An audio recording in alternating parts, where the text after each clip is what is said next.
Guys, see what I found. हेर्न सक्नुहुन्छ guys, यो तपाईहरुले चिन्नुहुन्छ है, यो फल अर्ग्यानिक हेर्नुस्, दारिम।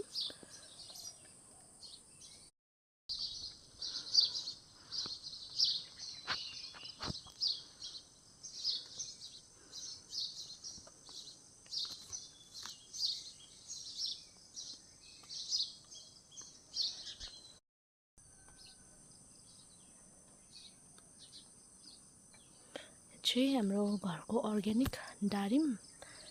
योपालि चाहिँ निकै फल दिएछ, थुप्रै छ, हेर्न सक्नुहुन्छ तपाईहरुले। यहाँ पनि मम्मी हेर्नुस्, हजार हेर्नुस्।